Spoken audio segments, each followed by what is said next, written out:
Spider-Man Homecoming, and before we get to the movie, got to get to this poster, which has been made fun of tons, but not by me, so here it is. It is horrible, photoshopped crap. I would love to get Drew Struzan back, or maybe if we can get Alex Ross into the movie poster-making business, that would be awesome.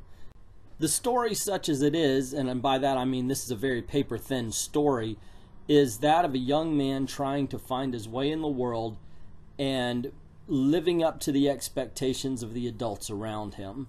It's very common. I mean, everybody's felt this way before. They try their hardest, yet still manage to disappoint the grown-ups, the adults around them.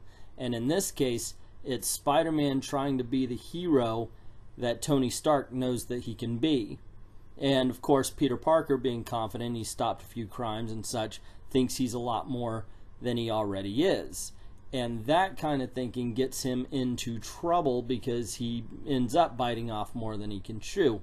The amazing thing, pardon the pun, about Spider-Man here is that he doesn't win.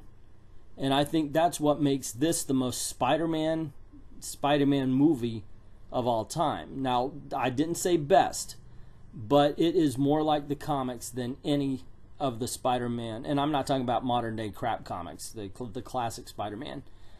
That's because Peter Parker is relatable. He's not a billionaire tech genius. He's a kid who found his powers, and he's going out and he's trying to do his best to be his best. And of course, just like all teenagers, just like all kids, like some adults even, fails. Even when he succeeds, he fails. And that's one of the coolest things about this story, I think.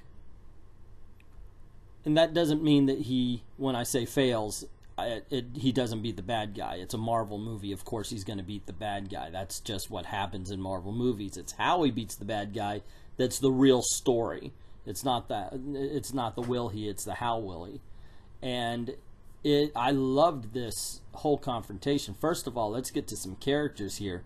And start with Michael Keaton, who is just intense. I am glad that Marvel finally has a villain that's memorable. And they didn't kill him off. I guess I should say spoiler at the header here. But, yeah, they didn't kill him off. He's still there. And I think that it's a great way to set up the Sinister Six without going, hey, we're setting up the Sinister Six. Let's make a good movie and then worry about sequels later. And that seems to be what they did.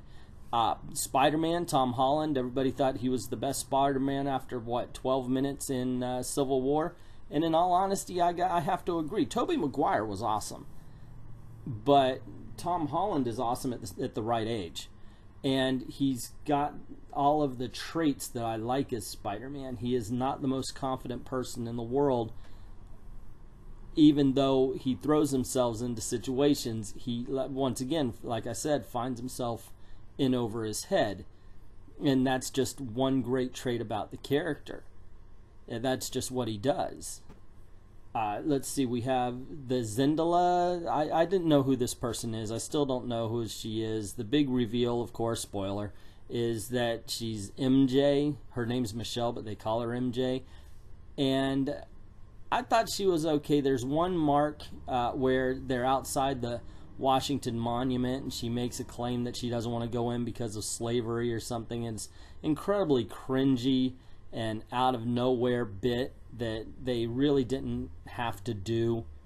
But it's not enough to hurt the film, to tell you the truth. I mean, this is a fun movie. You're going to have a great time. Not only them, but the kid who played Ned Leeds is just charming as hell. There's a lot of them, though. I do think they overused him a little bit. I mean, it's almost Abbott and Costello special with the two characters here. The humor was used well between the two of them and with everybody else, and it didn't overpower the dramatic scenes. I thought that the story, like I said, it's got a very weak story because it's mostly about Spider-Man becoming Spider-Man, and the Vulture is just a thing that he needs is just an obstacle in the way of doing that. That's not to downplay the Vulture. Like I said before, Michael Keaton is awesome in the role. He looks great. He's a memorable villain, mainly because of Keaton's performance. There is a scene where they're just driving to Homecoming, which is the most intense scene in the movie. Forget about the action scenes, which are great.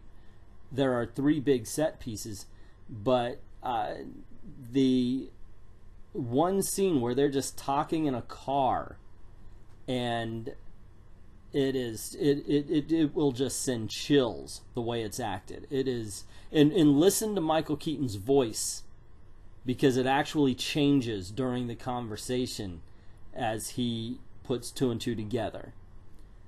It's just an amazing performance. I really like, one of the best, not the best, because that still goes to Heath Ledger in comic book movies. One of the best performances, hands down. That I would have to say is my favorite part. My second favorite part, I'm sorry, Tom Holland, but it goes to one of his co-stars again, and that is when we find out what I've always thought: just because a young kid has superpowers doesn't mean he has the emotional maturity to deal with it. So Tony Stark's been telling him, chill out, relax, do the street level crimes, get that, you're not ready for the big leagues yet. And like I say, Tom Holland, the Spider-Man, keeps biting off more than he can chew. Well, finally, Tony Stark comes, and it's the scene you see in the previews where he steps out of the armor, and he says, no, the adults are talking here. And he explains to him exactly what he was doing wrong. I kept giving you a chance to be responsible, and you never were. And, I mean, basically it's the with great power comes great responsibility speech without saying that. And he's just saying, I kept expecting you to be responsible, but you never were. You always were reckless and yada yada. You know, it's that kind of speech. But I love that because it really did emphasize that Peter's a kid. You know, I mean, he does have great power, but he doesn't have the emotional sense. He's smart, but he doesn't have the wisdom that age and experience brings with it. And that is just, hands down, one of the best scenes of the movie. At this point, I would put it on par with Spider-Man 2, Sam Raimi's Spider-Man 2. And that is because I can't really say if it's better or worse. Spider-Man 2 has had a lot of time to sit in, so not only do we see the fact that it's a classic and love it for that, but because of time, we can also see its flaws a lot clearer than the Spider-Man Homecoming. And overall, as I said before, it's a fun time at the theater. It's a good movie, and part of that, I think, is because it concentrated on being a good movie and not world building. That was the problem Spider-Man had. Well, that was one of the problems Amazing Spider-Man number 2 had. And I think if you go see it, and let's face it, anybody listening to this has either already seen it or are going to see it. This is a comic book channel, for Christ's sake. But go check it out anyway. It's a lot of fun. So anyway, that's my review of it. What do you think? Do you agree? Do you disagree? What did you like about the movie? What did you hate about the movie? Let me know in the comments below. And also, if you like this video, you want to see more, click like, share, and subscribe. Hit that notification bell so you don't miss anything. And thank you very, very much for watching. Oh, one more note. I loved the fact that the opening theme incorporated this 1960s Spider-Man theme song. It was awesome. There's a lot to love about this movie. But once again, thank you very, very much for watching. Now it's time for me to shill for the Patreon. So if you made it this far into the video, you're obviously a fan of what we do, and we appreciate that. This is how we are making our money these days, and we would love it if you could go on over to Patreon and donate $1. This month we're letting all the patron-only content be allowed to any donor, $1 on up. And also we are going to have a big poll coming up. We've got a great idea, and you don't want to miss that. You want to be a part of it for sure. Either way, we appreciate you watching the videos and taking your time out to do so. Thank you very, very much for watching. Spider-Man and his amazing friends, Iceman and Firestar.